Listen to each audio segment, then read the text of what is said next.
Naam, hujambo mpenzi mtazamaji popote ulipo, karibu sana katika Tv47 Matukio. Siku ya leo ya Jumatano tukiangazia jungu la ugatuzi, tutakuwa tunazungumzia masuala ya matumizi ya fedha na vile vile kuangazia maendeleo katika kaunti, swala ambalo tutakuwa tunalizungumzia siku ya leo, na vile vile mtazamaji tutakuwa tunakupa taarifa kutoka maeneo mbalimbali kwa kuwa wanahabari wetu wamepiga kambi ili kuweza kutujuza ni yepi yamejiri kutoka kaunti zote 47, na vile vile mtazamaji tunaendelea kufuatilia kesi katika mahakama kuu ya Milimani ambapo Inspector Generali wa polisi Douglas Kanja atakuwa anatarajiwa katika mahakama hiyo. Tutakuwa tunafuatilia kesi hiyo, na vile vile mtazamaji ukumbuke kwamba ufunguzi wa shule ndo shughuli nzima ambayo imefanyika wiki hii. Tutakuwa tunafuatilia matukio mbalimbali. Kumekuwa na misukosuko ya mpito wa grade ya 9, na tutakuwa tunasema na wanahabari wetu ambao wanazidi kufuatilia matukio hayo ili tuweze kujua matokeo ni yepi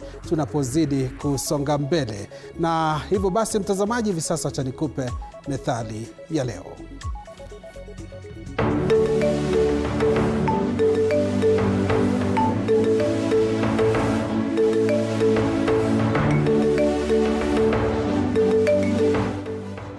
Methali ya leo: kanda halikai ela kwa kipeto.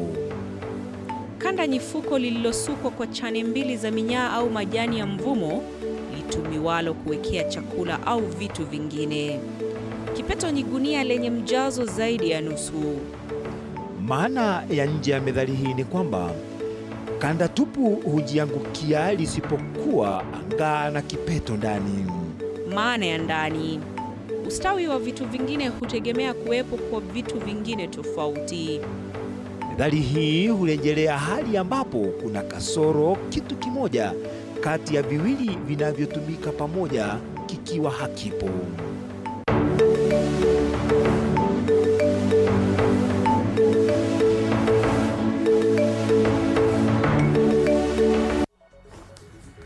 Na mtazamaji, natumai umejifunza mawili matatu kutokana na methali hiyo ya leo na uzidi kumakinika.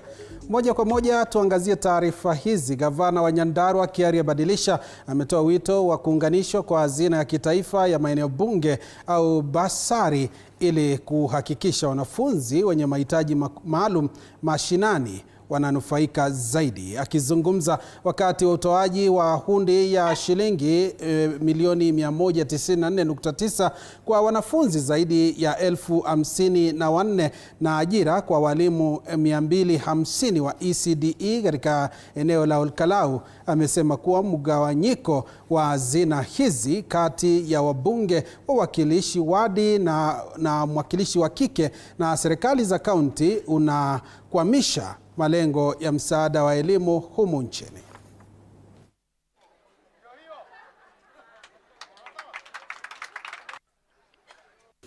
Hata kama unaona tunakupatia barua leo, tutaenda kukaa chini tuone what else can we do for you people. What else can we do for you people? Because honestly, it can't be business as usual. We must respect ile kazi tumepewa kikatiba ambayo ni kumanage ECDs. Afadhali hata kuingine tu weekend kuingine, lakini tuweke force ama tuweke nguvu kidogo upande wa ECD teachers. So I want to assure you, I know you are our good ambassadors. You are taking care of our children. I know you are doing a good job there. You are staying in some of the most remote places. Kwa sababu unajua ECD iko kila kona. Si kama secondary iko mahali mzuri. ECD iko everywhere. Sisi kama county ambao tunaishi hapa na wazazi wenye watoto, tuko tayari kuchukua jukumu ya kuunganisha hizo basari zote ili kuhakikisha mtoto yeyote ambaye ako shule asikose pesa ya basari. Kwa hivyo wale watu wanapenda tu kugawa kidogo hapo, kingine pale.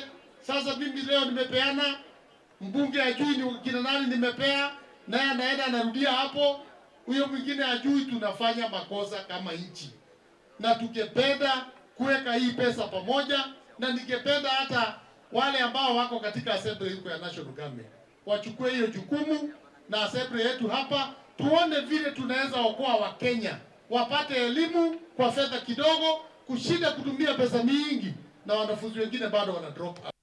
Mtazamaji, kwingineko, viongozi wa chama cha ODM kaunti ya Turkana wakiongozwa na mwenyekiti wao Paul Lokopir wameitaka serikali kuwakabili majangili wanaowahangaisha wanabiashara mjini Lodwar na maeneo mengine ya kaunti. Wakizungumza wakati wa kuadhimisha siku ya kuzaliwa kwa aliyekuwa waziri mkuu Raila Odinga, viongozi hao wanasema visa vingi vya utovu wa usalama vimekithiri mjini Lodwar, huku majangili wakiwahangaisha wafanyabiashara kila kukicha. Mavamizi ya mara kwa mara yamekuwa yakishuhudiwa katika maeneo ya Lodwar, Kakuma na Lokichar, huku wananchi na wafanyabiashara wakiporwa na kupoteza mali yao. Najua Turkana, kitu moja ikichamuka, Turkana anapeleka masikio huko. Na kurudia mara ya tatu, moto itawaka. Na sisi hapa nataka Turkana wake moto. Kwa sababu Kenya yote 42 kabila wanaishi Turkana na mali yao na watoto.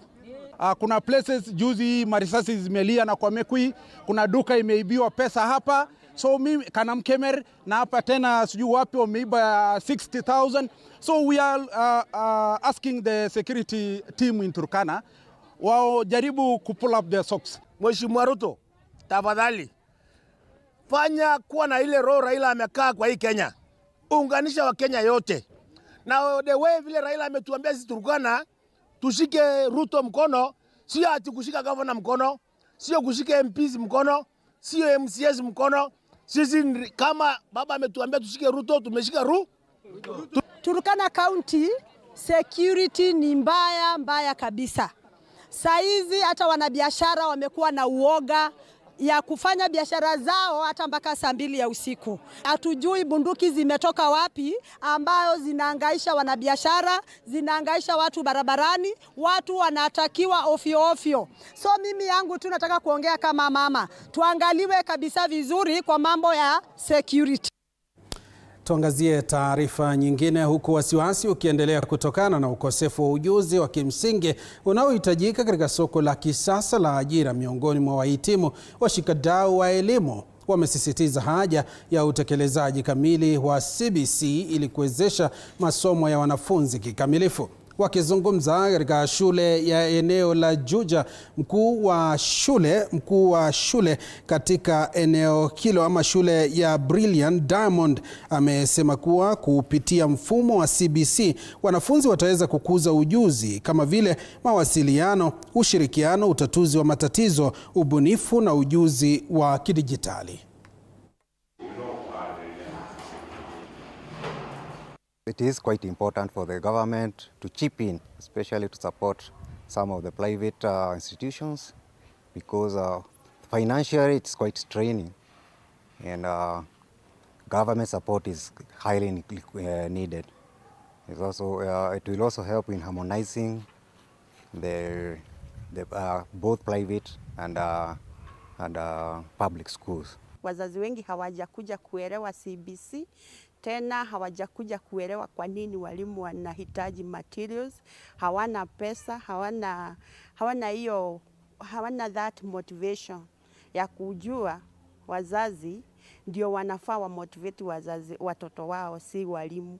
Mzigo kubwa wanaachia walimu, na walimu hawana hiyo CBC ni ya kila mtu. Inahitaji community, inahitaji wazazi, inahitaji mpaka taifa. According to me, CBC is good. CBC, I think it's the best. Basing from 844, that is what I did, and CBC, for CBC, the kids have a chance to explore and know what they're supposed to be doing.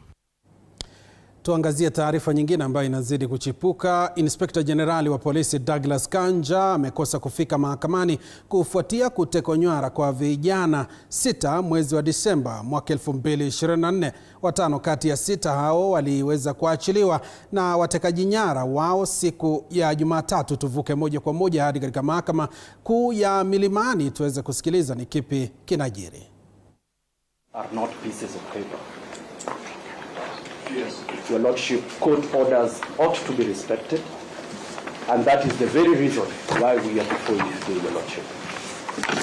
Yes. Your Lordship, for counsel to submit that the IG had to attend other security matters. Your Lordship, the very reason why we filed this petition is that this is equally a matter of national importance and a matter of national security, where we cannot have Kenyans missing and their whereabouts remain unknown.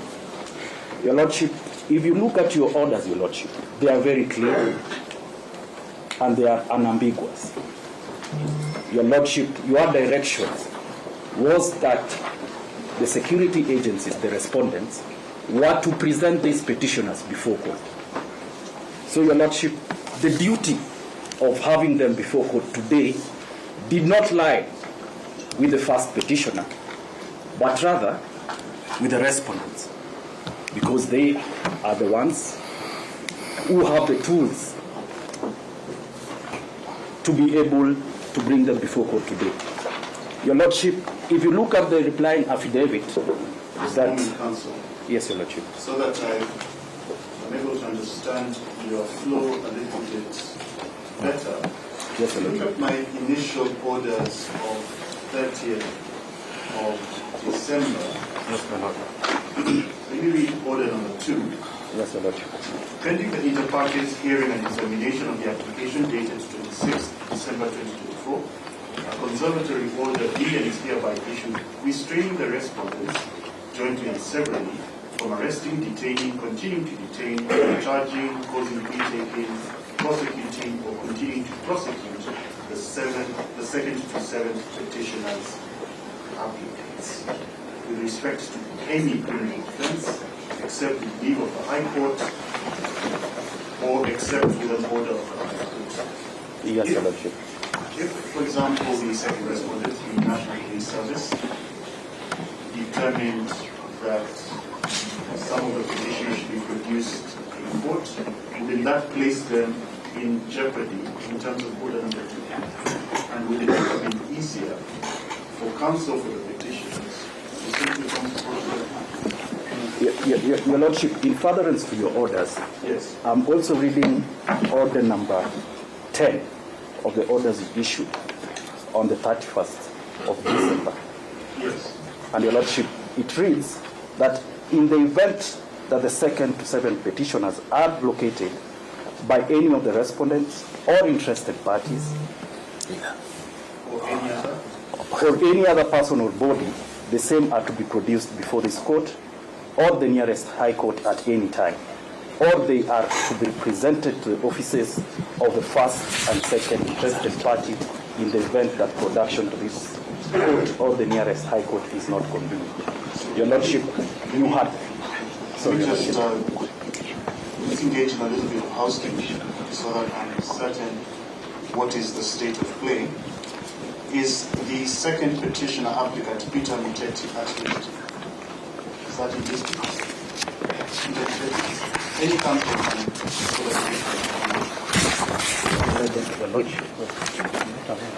we are not aware of Your Lordship. What is your take? If my instructions are that it is in the public domain that he is free. My Lord, may I help, please? Yes. My name is Kabata again. Yes. My sister, when you're taking quorum, they are from the Kenya National Commission for Human Rights. I think it is important that they ventilate, first of all, that they get on record, and then number 2, they could have a better position as to whether, because they are the first interested parties and they're the second interested parties, and my Lord, you had directed that they be presented by them. So they will be in a better position to explain to the court. Good morning, Mrs. Matukio. Good morning, my Lord. My senior, Mr. Victor Kamau, would wish to address the court with respect to their second petitioner. Yes, please, Your Lordship, good morning. Good morning. Yes. Now, firstly, we know that some of the petitioners have been released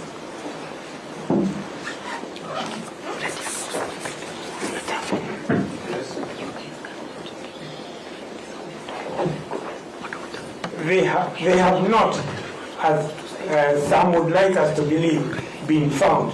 They have been clearly released by those who had abducted them in circumstances tending to suggest that the releases were timed to coincide with the obligation of the IG to appear before you this morning, so that they will be accounted for and that be obviated. However, we have not received any report that the 7th petitioner has been released. And more so because the others have been released. Of course, we now have a great concern about the safety or the whereabouts of the 7th petitioner. And that is why, Your Lordship, the IG himself, as you had clearly ordered, should have presented himself to court to explain. Your Lordship, the order was very clear and specific that the AIG in person should attend court.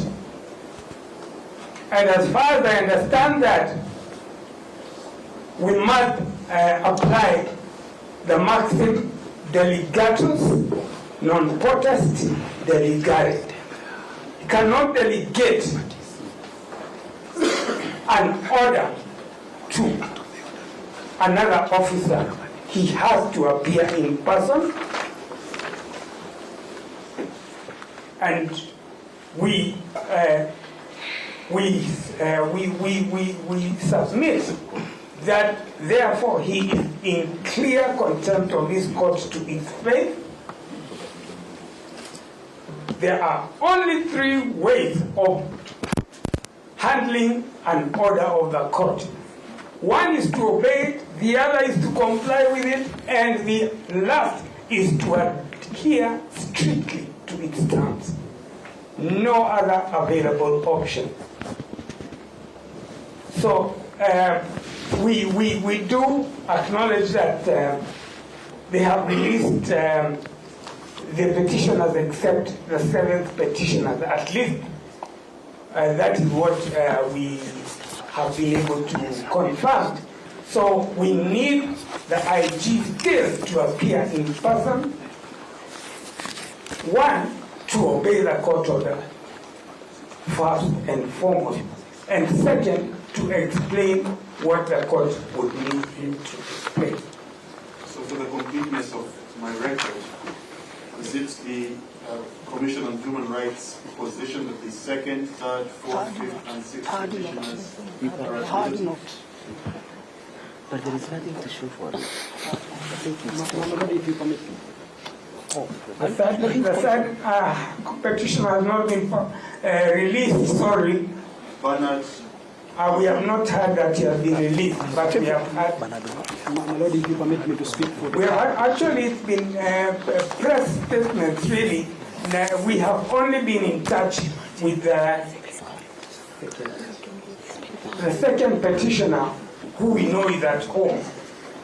And the 4th petitioner also has spoken from his home, but we definitely have not had a report about the other petitioners. Only, not at least not on our desk. But we understand they have been released except the 7th. Thank you, my Lord. My Lord, thank you. My Lord, I speak on the strength of your directions, number 10, issued on the 31st day of December, 2024. Yes. My Lord, in your order, where you directed that in the event that the 2nd to the 7th petitioners are found, any person should make them available before this honorable court or any other convenient court. My Lord, I confirm in my duty of candor as an advocate of the High Court of Kenya, on the 6th day of January, I received the third petitioner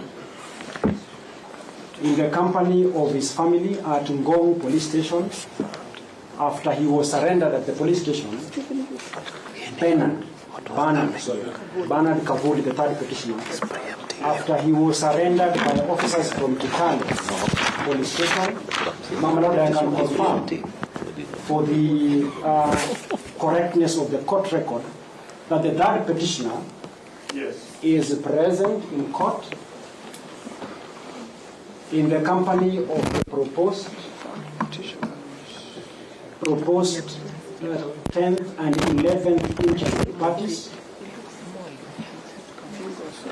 So, my Lord, with that little guidance, at least for the mind of the court, we can now proceed to the unknown. Thank you, my Lord. Yes. My Lord. Yes. Sorry, my Lord.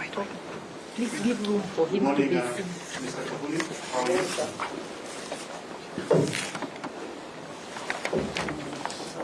Mr. Kavuli, I will not ask a lot of you. I will just ask, do you have a national identity card? You were left with the abductors.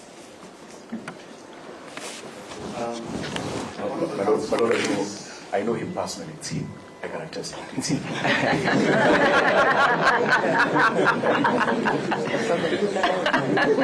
I do.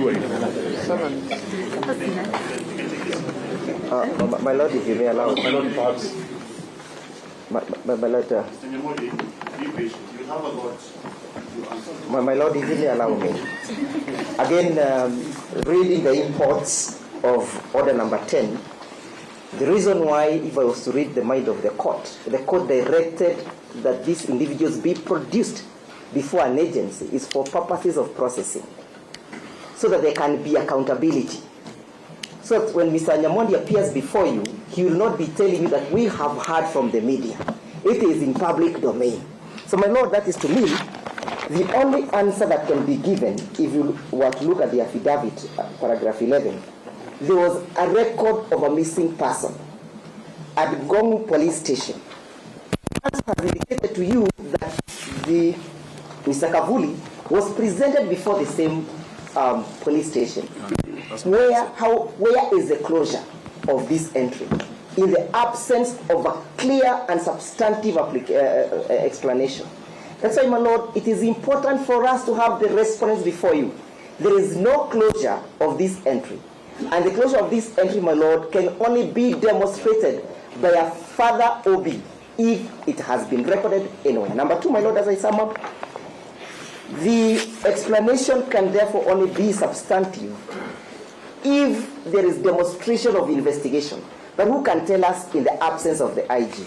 My Lord, the orders must be complied with. There cannot be delegation. Most obliged.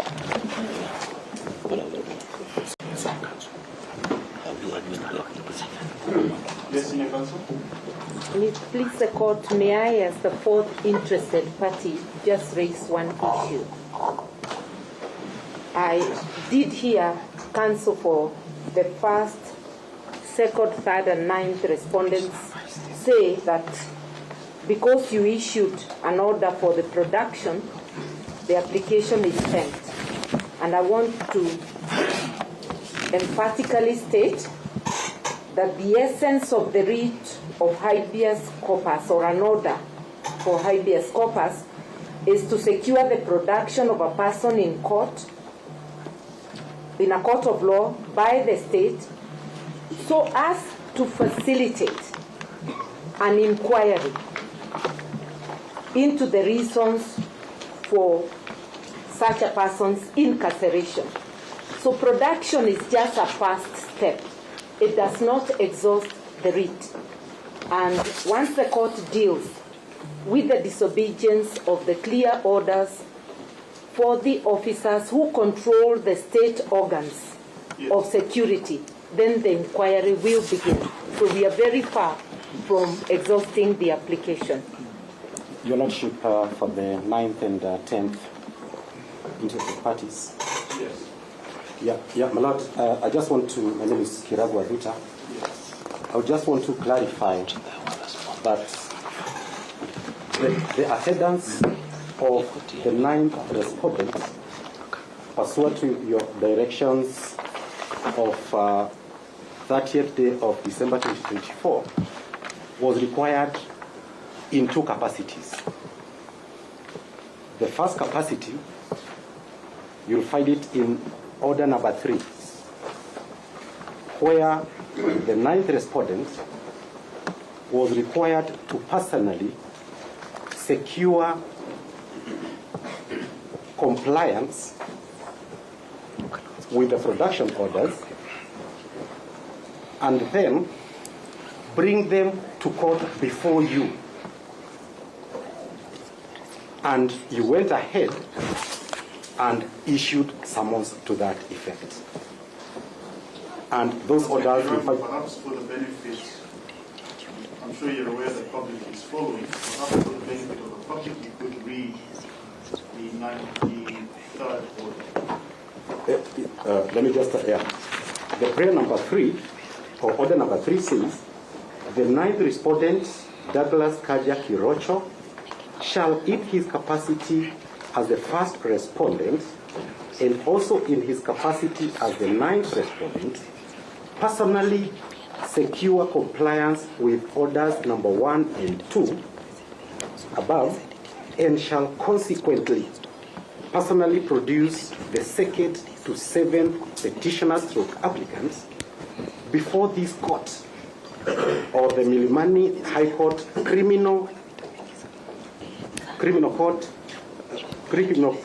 High Court Criminal Duty Court, on 31st December 2024 at 11 a.m. in physical stroke open court, and then you went ahead and summons to that effect be and are hereby issued to him. My Lord, those summons have not been lifted. And you find that those orders were reiterated during the proceedings of that of January 2025, 31st of December 2024. That prayer was reiterated. So, my Lord, there are summons which have not been complied with. There are orders to produce. What you know so far is that there are 2 people who have not been produced. There is a person who was supposed to produce them, come before you, is not here. Then, and just to show the difference between that order and order number 8, so that we don't confuse. I'm aware of the order. I gave in order. Naam, mtazamaji, ndo kesi ama kusikilizwa kwa kesi ambayo inamhitaji Inspector General wa polisi Douglas Kanja na vilevile mkurugenzi wa DCI Mohamed Amin kuweza kufika katika mahakama ya Milimani kuweza kujibu mashtaka kuhusiana na utekaji nyara, visa ambavyo vimeripotiwa humu nchini, mtazamaji, kwa siku za hivi karibuni. Na ikumbukwe kwamba waliitwa mara ya kwanza wakati Jaji Diana Kavetsa ambaye alimtaka Inspector General wa polisi Douglas Kanja ili kuweza kuwasilisha wale ambao walikuwa wametekwa nyara katika mahakama ili kuweza kusikilizwa kwa kesi kuhusiana na masuala hayo. Mtazamaji, ndo masuala ambayo tunayafuatilia katika mahakama ya Milimani, na tutaendelea kusikiliza ni kipi kinajiri ili tuweze kujua ni kipi kinaendelea mahakamani, huku mawakili wa wale ambao waliwasilisha kesi ya kutaka wawili hao kuweza kujiwasilisha wakiendelea kutoa hoja zao mbele ya mahakama. Tusikilize. Due to contempt of court and similar orders in those terms should be made. Thank you, Madam.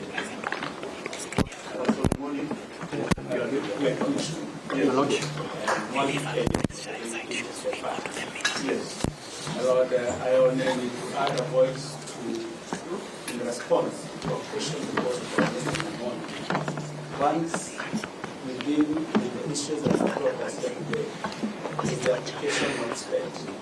My Lord, it is not spared.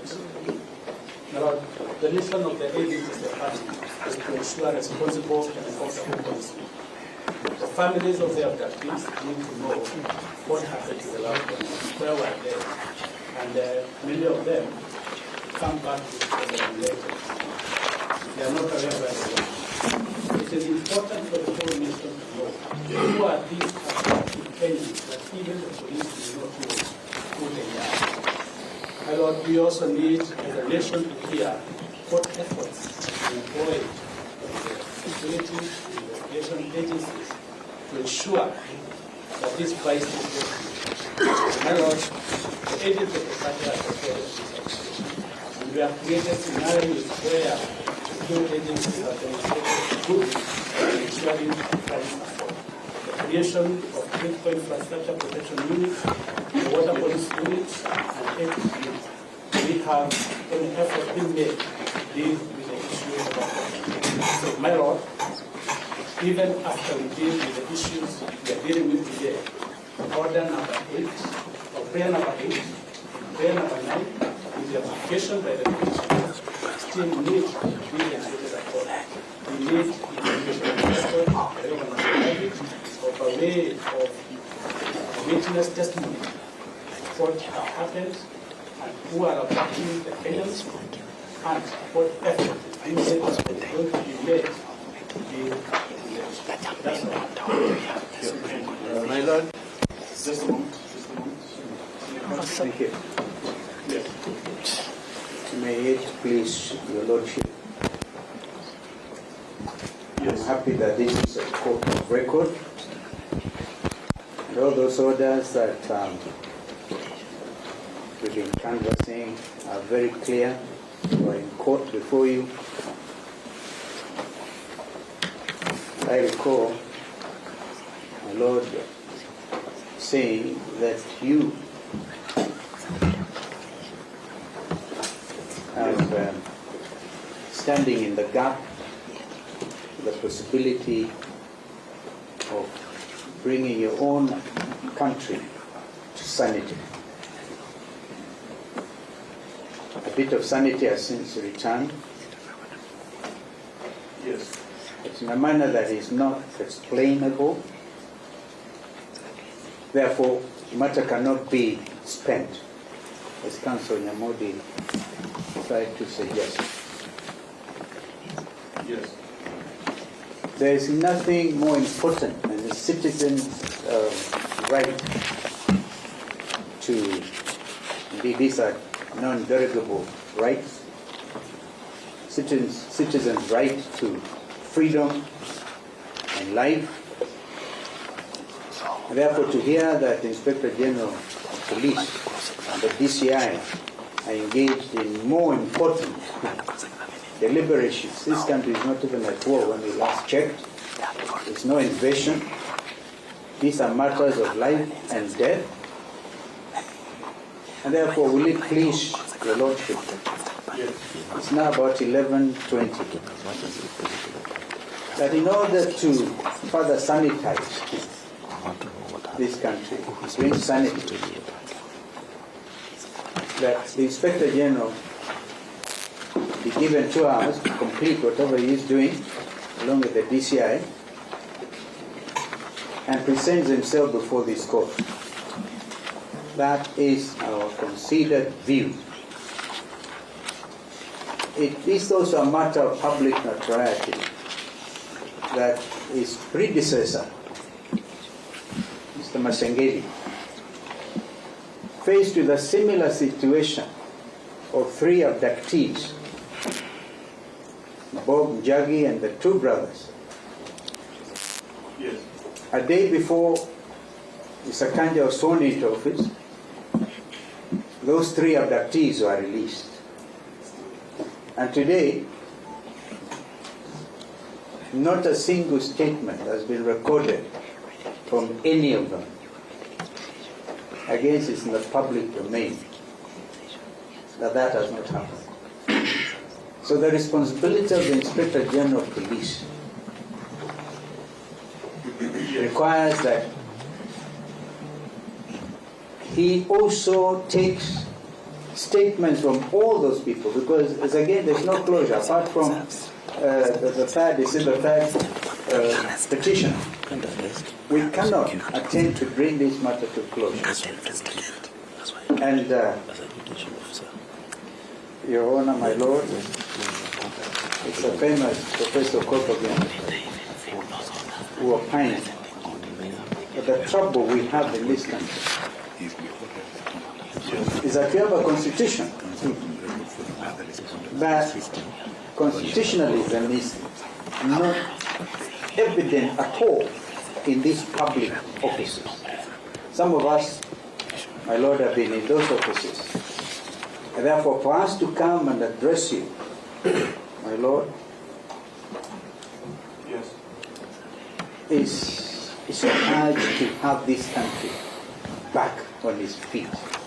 Right now, we are living in gangster type of country. It doesn't make sense to take our men to Haiti, a country that is ruled by gangsters, when at home we're living every day. I think Senior Counsel, that is the matter. I'm guided, my Lord, but I that's why I started by saying it's a court of record. So whatever it is I've said, it's also recorded. And I think that, as I said, you do have a singular responsibility to put your country back on its feet. So we submit that the Inspector General of Police, the DCI, and indeed I know the Mount Kenya jurist will also be making application before you. Yes. So that, again, those people seem to know who is abducting who. Some are alleging that citizens are stupid enough to abduct themselves. Surely, Kenyans are wiser than what we are hearing. I thank you, my Lord. Your Lordship, with your kind permission. The last voice that I'll be on this, if I go to Councilor Modi, is going to be from Mr. Omtata. Yes, my Lord. I would like to make a small clarification. Yes. That the police cannot hang by the skin of their teeth on the fact that you issued an order prohibiting arrest. Yes. Police produce people in court without arresting them every other day. We do have witnesses being brought to court by police without being arrested. So arrest is not a precondition for production in court. Yes. So I find that the two orders are not mutually exclusive, and the police should not hang on them. They should demonstrate that they reached out to these people. They have accepted that they have acknowledged that it's in the public domain that these people are released. Yes. That public domain is policed by the Kenya Police Service. Yes. They should demonstrate what they did to try and bring those people into this court. Secondly, yes, I would request the court to reject the invitation by Mr. Nyamodi that Kenya is a failed state. Kenya is not a failed state. My Lord, where we have... Mr. Omtata is putting words into my mouth.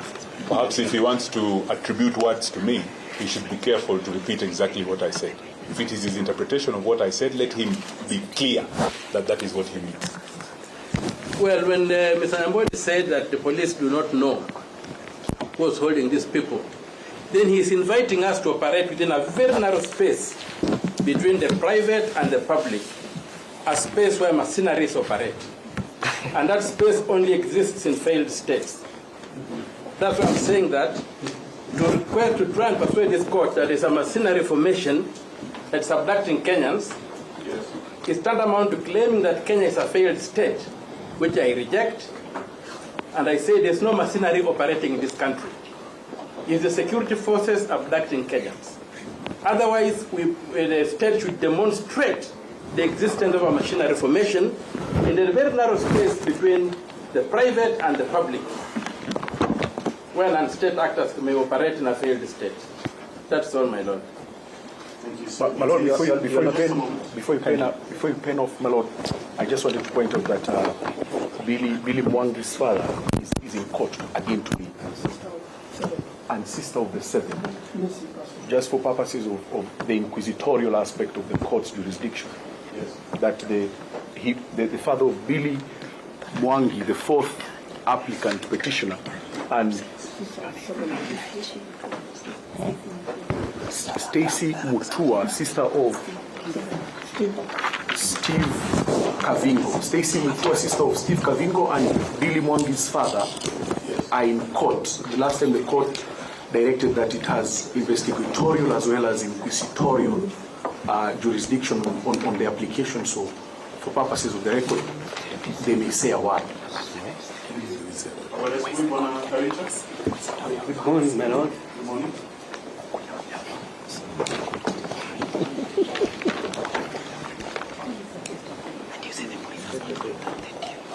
So I'd just like to begin by asking you to confirm that your son is with you. I want to confirm, my lord, that Billy Wanyere Mwangi is home, and he was released on Monday. He came in the morning at 8 a.m. and he's home as we talk. So well. Thank you. Any other family members? My name is Stacy Mutua, sister to Steve Bisi Kavingo, who is still missing.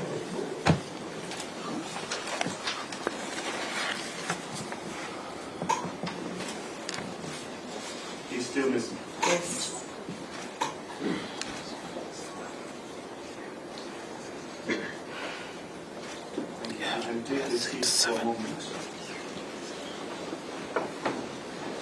Your Lordship, with your very kind permission, just for completeness of record, there is one issue. Just a moment. Just one. I want us to deal with preliminary issues. It's 11:43. That's fine. You're going to adjourn until, let's say, 12:10. You will seek instructions on out where the Inspector General of Police is. It is possible for him to be here today. I will then listen to your information, your appraisal of the court, and I will then make an order. Most obliged, my lord. I am guided accordingly. I will take the instructions. Yes. But perhaps, my lord, as I take my seat, so that the conversation taking place this morning is not just between the clients I represent and the petitioners and the interested parties who support their position. Yes. I request perhaps that the court hears from my learned colleagues who represent the other substantive respondents on their proposals as to the way forward. We'll do that at 12:10. So I'll also hear from all other counsel. Let me put my cards squarely on the table. I have, this is the second hearing. So this would be the second hearing the IG has missed. It's an order that will be issued by this court. So as a preliminary point, let us find out where it is, so it's possible for him to appear, and then we take it from there. So we will take a short recess. My lord, could you direct that we serve with MTC's report so that when we come back we also know what to see? No. It's not on city. It's not on city. If they could serve us, we should appreciate. But if they have one copy, I can supply resources to help the court.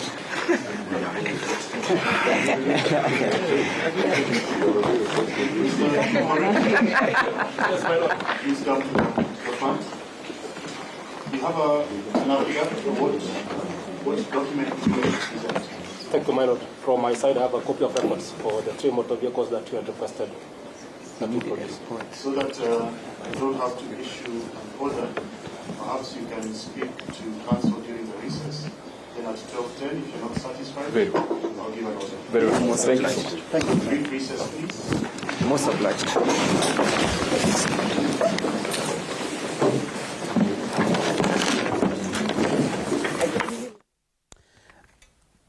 Naam, mtazamaji, ndo shughuli nzima ambayo inafanyika katika mahakama ya Milimani, ambapo kuna kesi ambayo inaendelea kuhusiana na visa vya utekaji nyara, ambapo Inspector General wa polisi Douglas Kanja na vilevile mkurugenzi wa DCI Mohamed Amin walitarajiwa kufika kule, lakini hawajafika hadi sasa, mtazamaji, na ndo masuala ambayo tunazidi kuyafuatilia, na ni kutokana na visa vya utekaji nyara vya hivi karibuni, ambapo tumeweza kuona vijana wakitekwa nyara, na kufikia sasa wala ambao wameweza kuachiliwa ambao walitekwa nyara ni Ronnie Kiplangat, nduguye Gideon Kibet, Billy Mwangi, Peter Muteti na Bernard Kavuli na vilevile Kevin Mudhoni, ambao wameweza kuachiliwa baada ya kutekwa nyara mwezi Disemba mwaka uliopita, na vilevile Steve Mbisi bado ajulikani aliko, na ndiposa tumeweza kumwona dadake katika mahakama ya Milimani akithibitisha kwamba ndugu yake hajapatikana. Na ikumbuke kwamba kesi hii imeweza kusimamiwa ama imeweza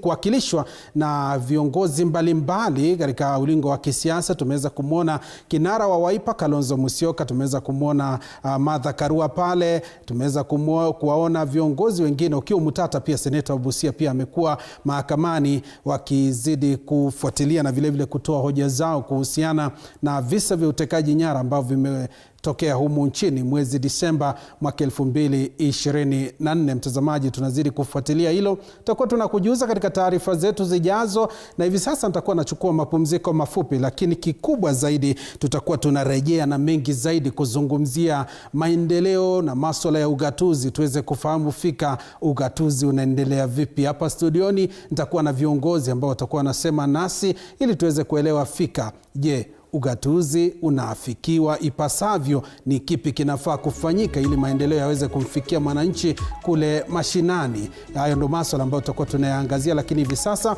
tuchukue mapumziko mafupi, tunarejea.